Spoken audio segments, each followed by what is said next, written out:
Palinyas. Good day, Miss Maliksi.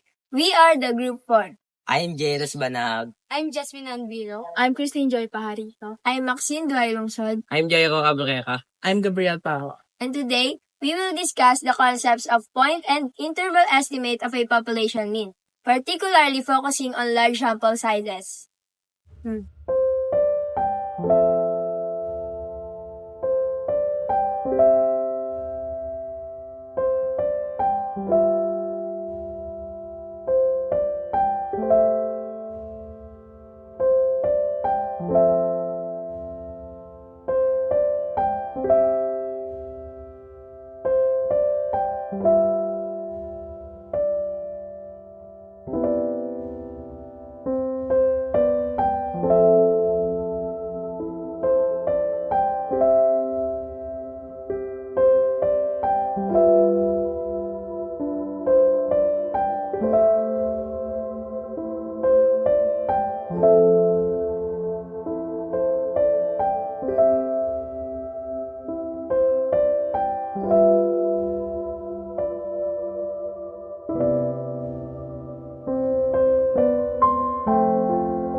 Today, we will learn how to find 95% confidence interval for a population mean. We will use a sample data to estimate the range in which the true population mean is more likely to fall. So, we have a given data here. Sample mean 85. The standard deviation for the sample size 100 and confidence level is 95%. First, we need to know what is confidence interval. A confidence interval gives us range of value that likely contains the true population mean. In our case, we want to be 95% confident that this range includes the true mean. First step, we need to calculate the margin of error. The margin of error helps us to understand how much our sample mean might differ from the true population mean. We use the formula E equals to ZA over 2, close parenthesis, S square root over square root of N. To calculate the margin of error, use our formula and write like this. For a 95% confidence level, A over square is equals to 1.96 and write E here.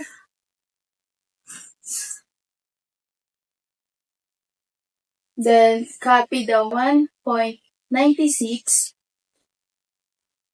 then the square root of, and the 4 over square root of 100, which is 10 over 4. copy the 4, then over the square root of 100 is 10. So copy the 1.96, close parenthesis 4 over 10, and you can use your calculator to calculate this, which is 0.784. So our margin of error is equals to 0.784. So to calculate the margin of error, we need to use the formula, then substitute the given, which is the Z A over 2 is 1.96. The given, this 1.96 is given, and the 4 is the standard deviation. The square root of 100 is the n, the sample size. Then calculate like this, and we find out that the margin of error is 0.784. Determining the confidence interval. The confidence interval is calculated by adding and subtracting the margin of error from the sample mean. We write like this: x plus minus e, and the x, to calculate the lower limit, we write like this: 85 from the sample mean plus minus or subtract the margin of error 0.784 is equals to 84.216. That's the lower limit.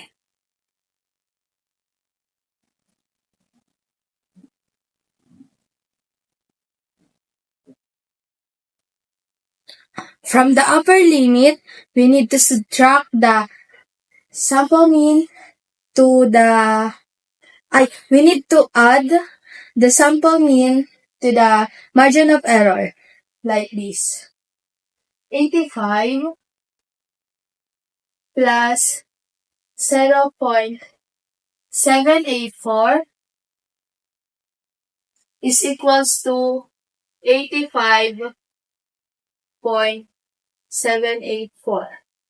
That's the upper limit. Upper limit.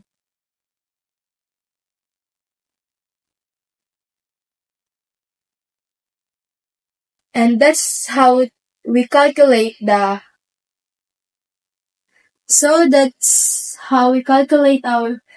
confidence interval, and our 95 confidence interval is from 84.216 and 85.484. For our last step, which is the width of the confidence interval, is we need to subtract the upper limit and the lower limit. Our upper limit is 85.784 subtract by the 84.216, which is 1.568. So that's the answer of the width of the confidence interval.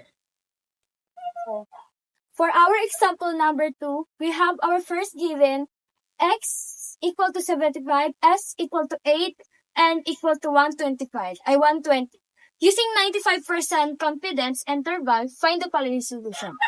First, we need to get the margin of error. So we need the formula.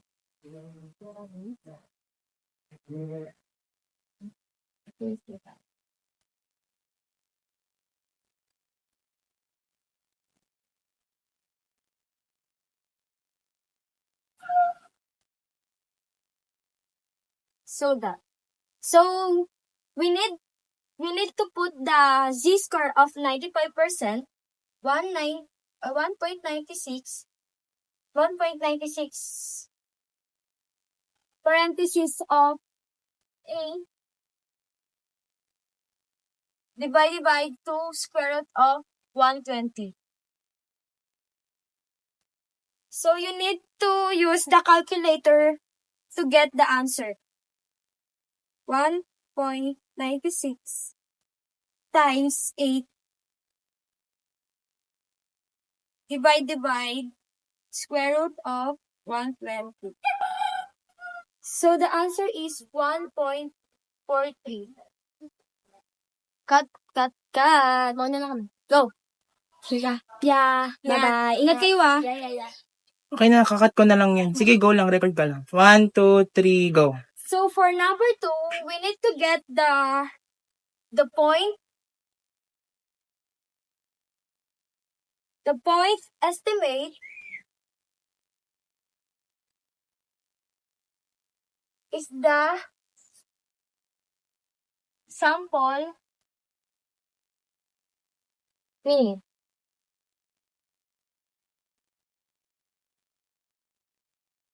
So we need to get the point estimate is the sample mean equal to 75, the 95% confidence interval for M. For our number 2, we need to use the formula of x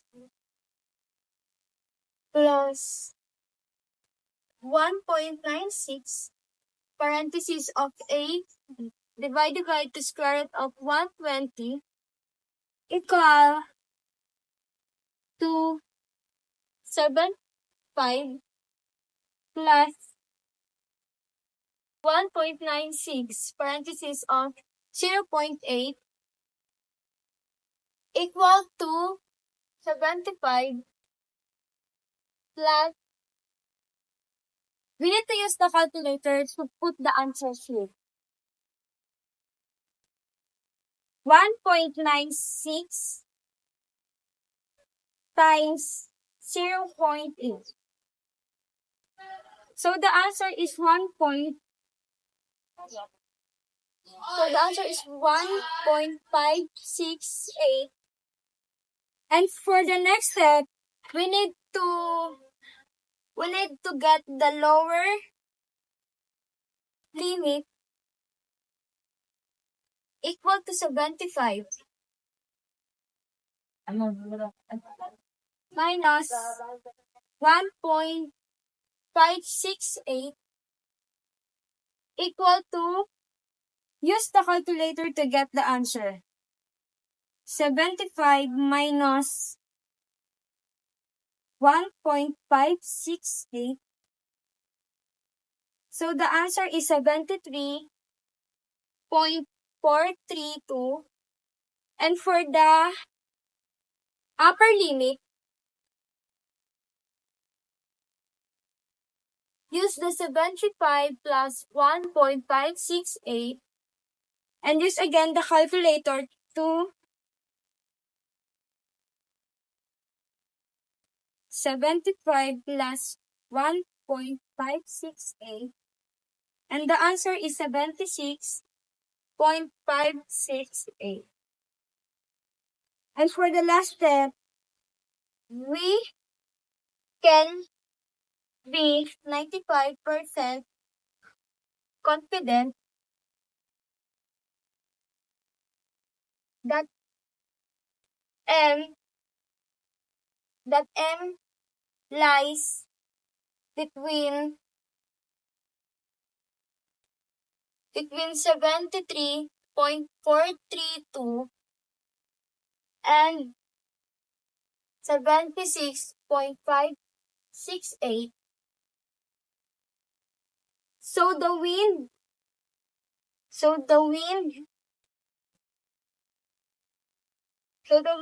of the interval, it, use the calculator we can disclose the wind of the interval is 73.432 73.432 minus of 76.568 equal is 3.13. So our wind of the interval is 3.16, and here's the final answer.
First is the problem. A pig owner wants to know what weight of his domestic pigs is. He estimated that the possible weight of his lean pigs is 85.2 kilograms.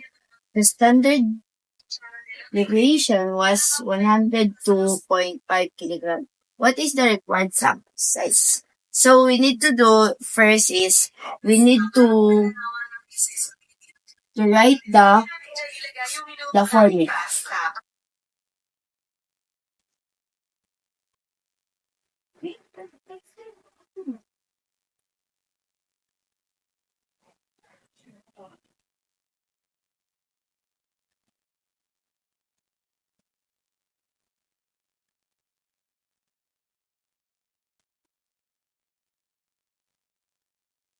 Next is we need to substitute the number in formula.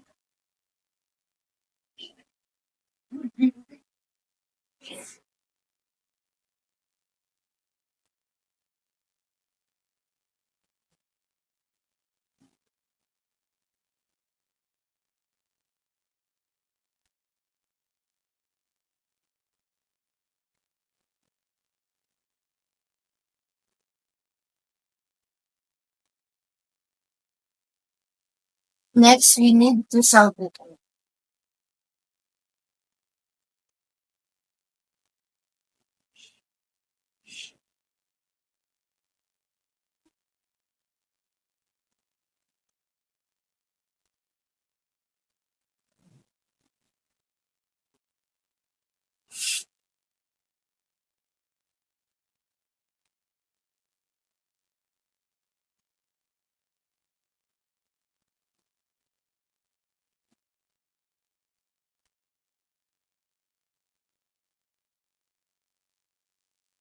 Next step is we need to multiply this.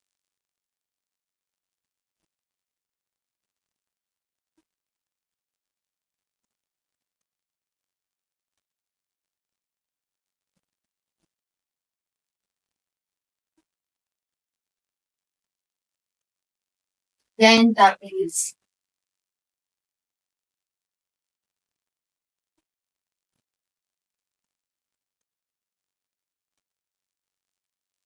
next step is we need to divide this into this.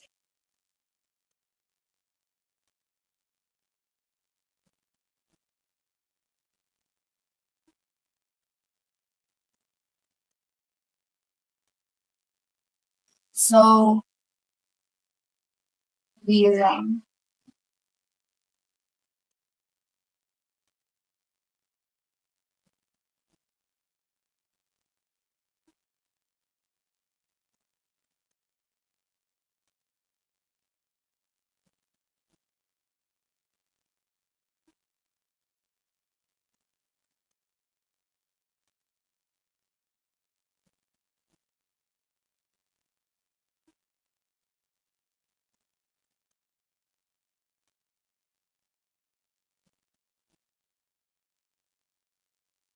so we round up 19.83396 to 20.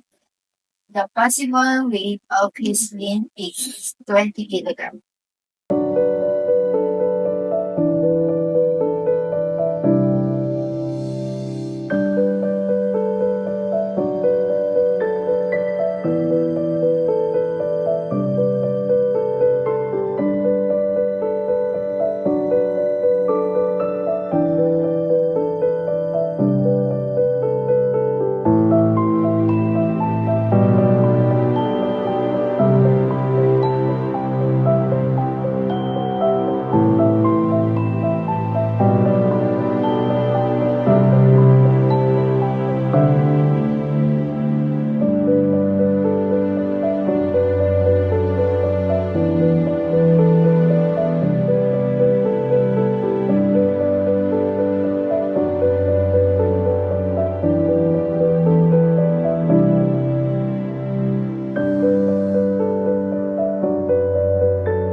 The third example of our given is, suppose that you're studying in the average time of students spent on a calculus homework each week.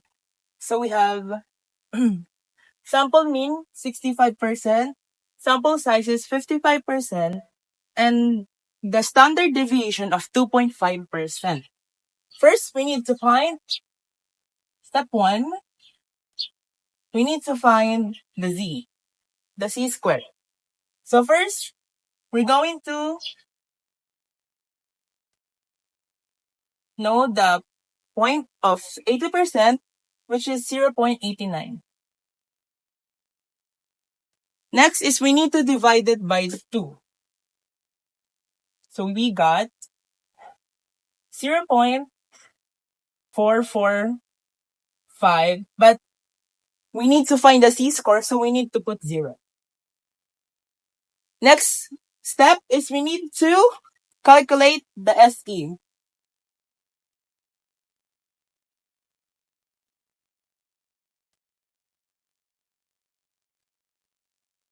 Again, SE, the formula of SE is equals to S over the square root of n. Our S is 2.5.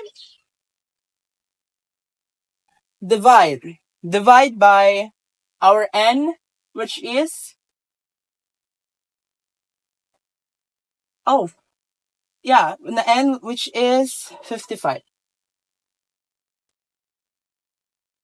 is equals to 2.5 over the square root 7.416 times, so we need to divide this, is equals to 0.337.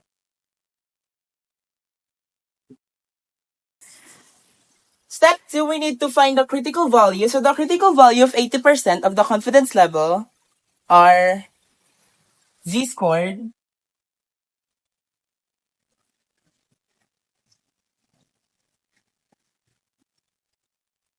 is equal to 1.28. Because 80% are only left with 10%, so we need to get the 10% of the 1.28.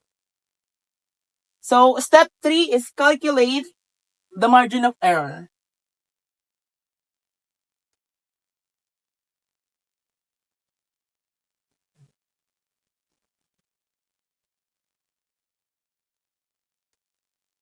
So our formula for mho is mho is equals to z-scored times the SE, which is mho 80, which is our mho, is equals to 1.28 times our SE, which is 0.337, is equals to, we need to use the calculator. Calculator. 28 times 0.337.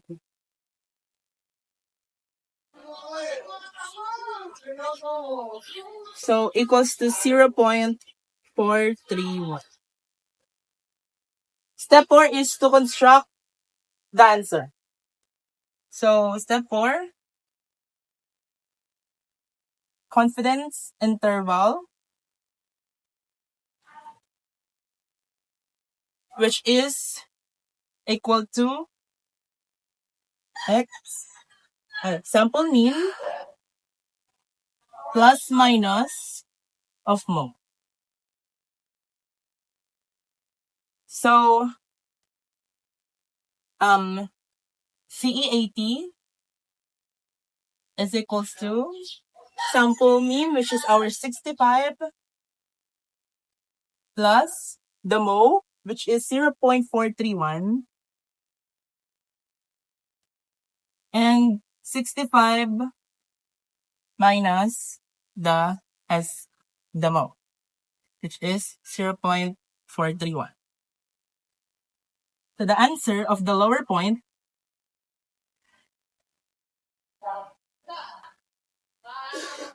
and the high point,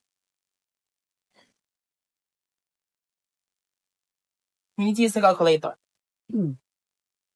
So 65 plus 0.431 is 65.431. While the lower point is 65 minus 0.431 is equals to 64.569. So To answer the width, we need to minus these two. 64.569 minus 65.431, which is the width of this is 0.86. And that is the final answer. For our next example, we have suppose that you are quality control manager at a factory that produces light bulbs. So first, we need to calculate the standard error. No, we need to find the confidence interval of the z-score. So z-score is equals to 1.96. So step one,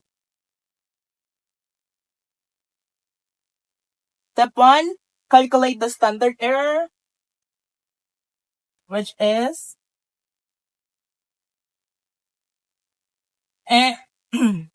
S over N, the square root of N. So S is, so X, this, I forgot, I'm sorry. So equals to 100 over the square root of 100 is 100 over 10, which is 10. Next is calculate the margin error. Next step. So ME is equals to Z times the S. So equals to 1.96 times the SE, which is 10. So calculator, if you don't know how to multiply, nothing. So 10.96. 10.6. Okay.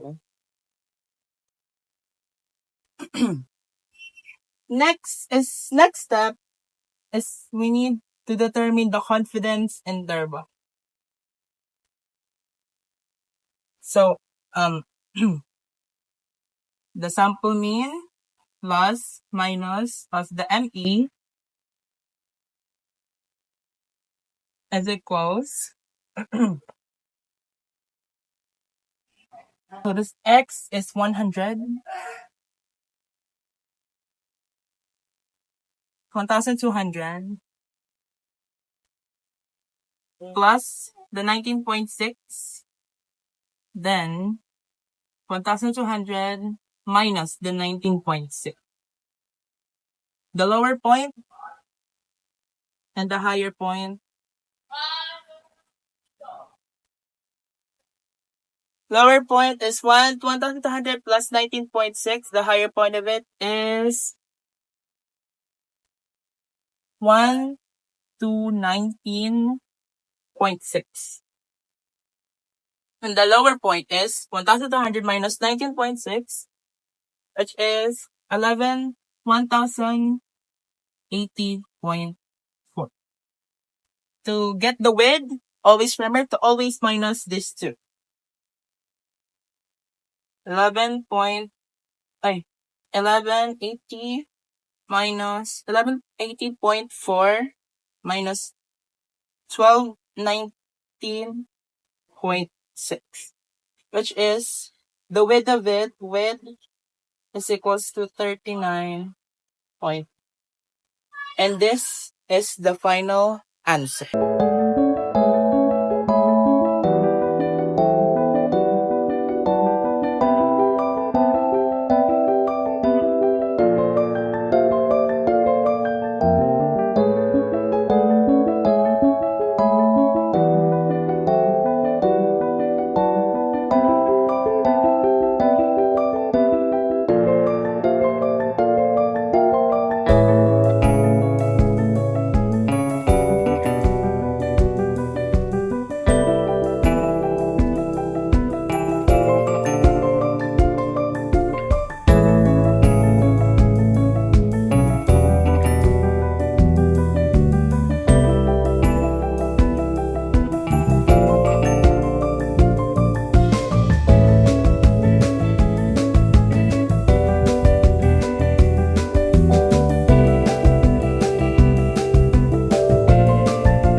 Next, the example is given. S is equal to 85, S is equal to 5, and S is equal to 100.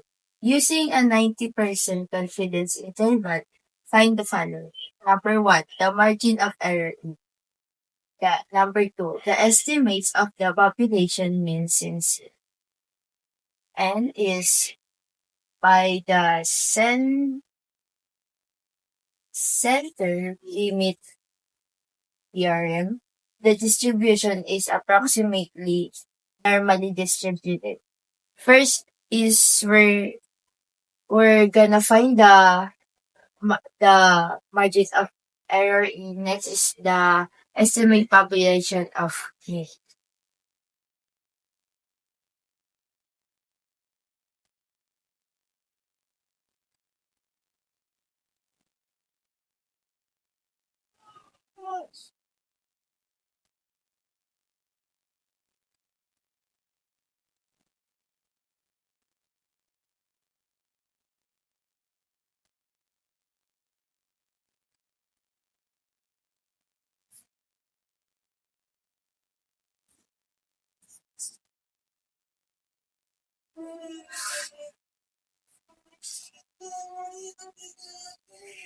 So first is we need to divide this and times this. Next is the estimates.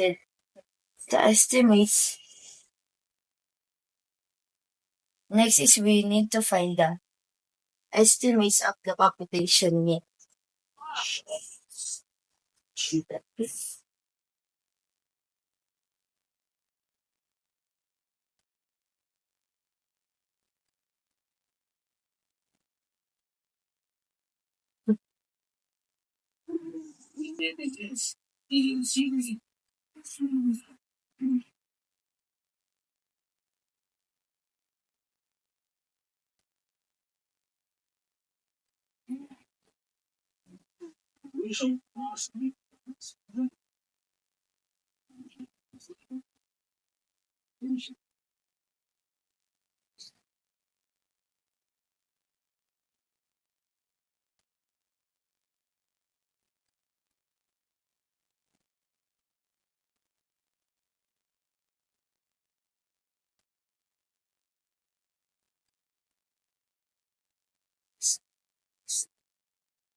And then the lower limit and upper limit.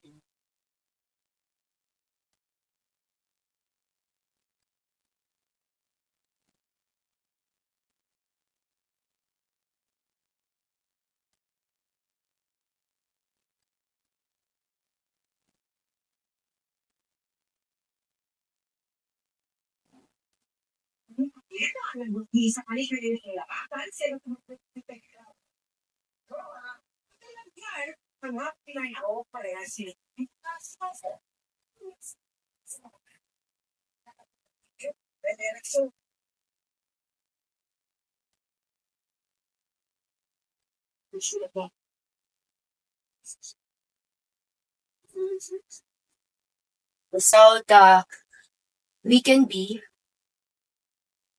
90%. Well,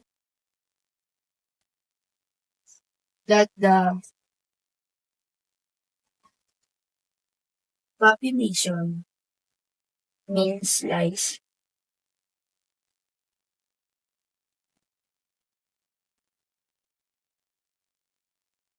And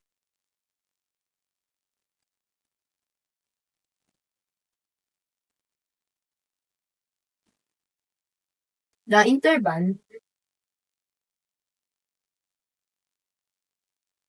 is 1.16.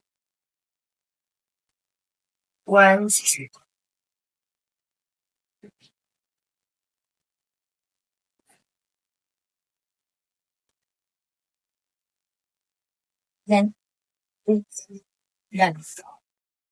And example number 4, instance. So a pig owner wants to know what weight of his domestic lean pigs is, he estimate that the possible weight of his lean pigs is 87.2 kilogram and the standard deviation was 102.5 kilogram. What is the required sample size?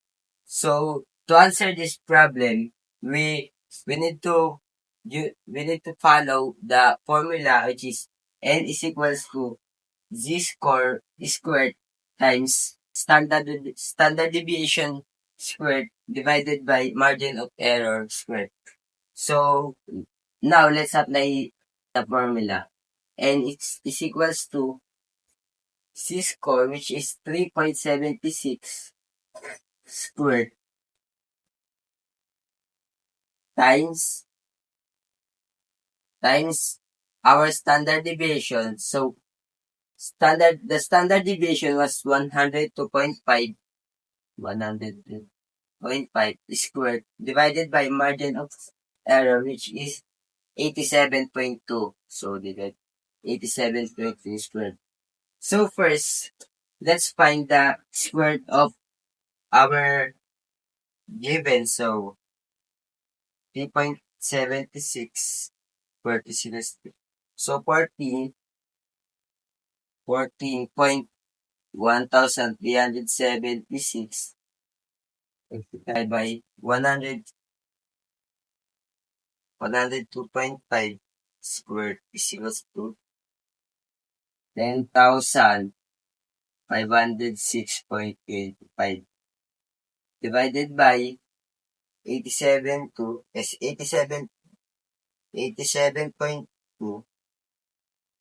equal to 700.84.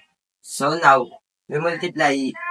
now next is we need to multiply our C-score and standard deviation. So 14.76 times 10,506.25 is equals to 148,533.16 divided by 7,000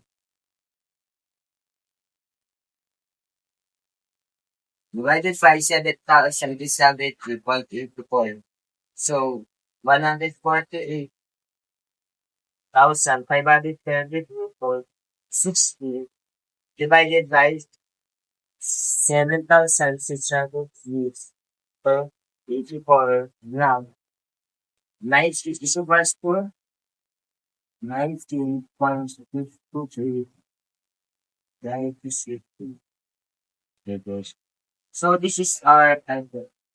So we round up 19.533 96,700 to 20.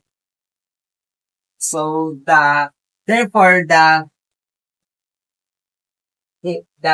weight of domestic lean pigs is 20 kilogram.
Example number 5, level 1.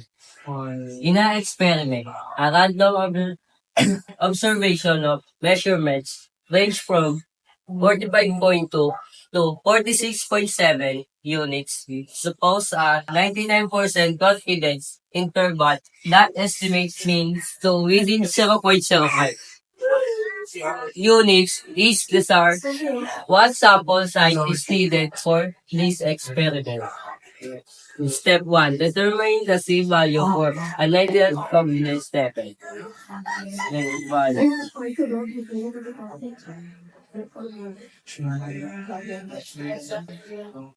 is approximately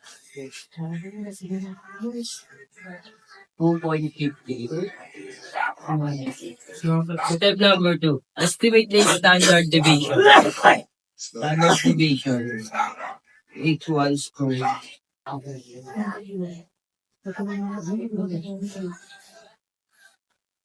46.7 minus 0.55.2 and divided by 4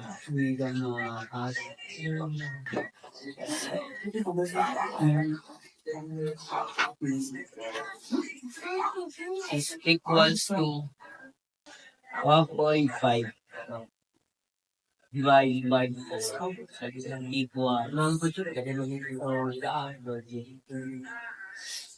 0.375 units. Step number 3. Calculate the sample size. And equals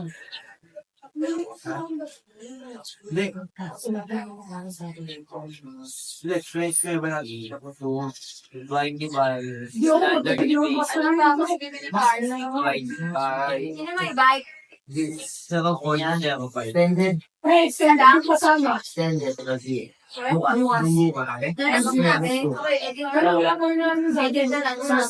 Equals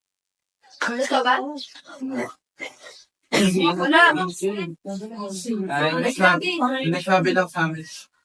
670 Baka mamaya ba? divided Kasi by kasi pinayagan mag-video sa school. 0.05 Kasi, square sila. equals to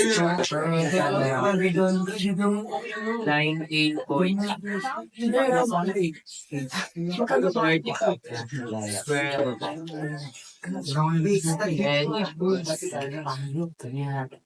374.42. Therefore, the measurement needed for this experiment is 375.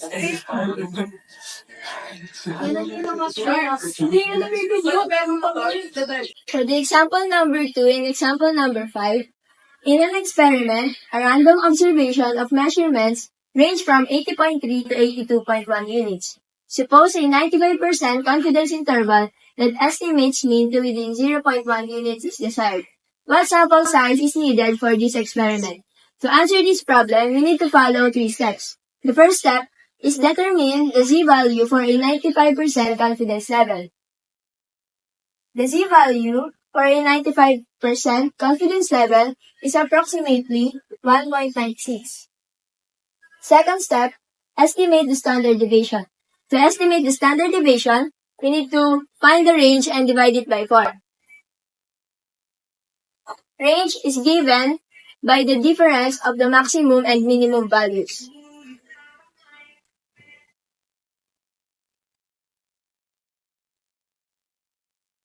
(82.1 minus 80.8 is 1.8 units.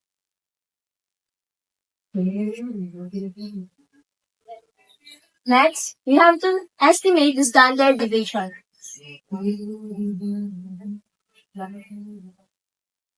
Standard deviation is equal to the range divided by 4.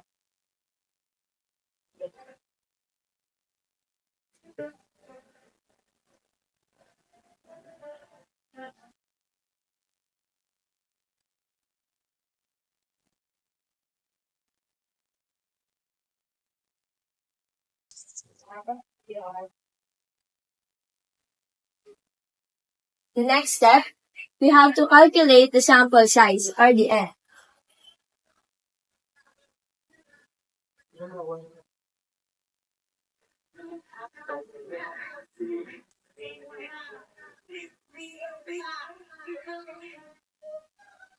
To calculate the sample size, we have the formula z-value squared times standard deviation squared over the margin of error squared. Our z-value is 1.96. Our standard deviation is 0.45.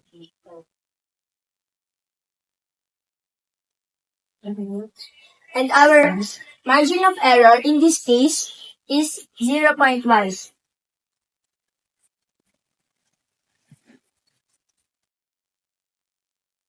We can input it in our calculator.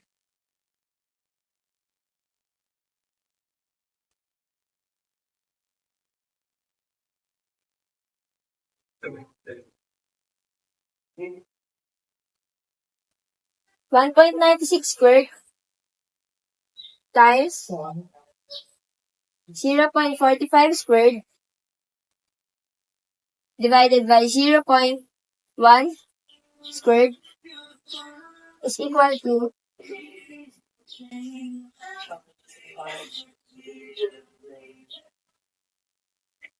to 77.79. Since we are looking for the sample size, we need to round up this number.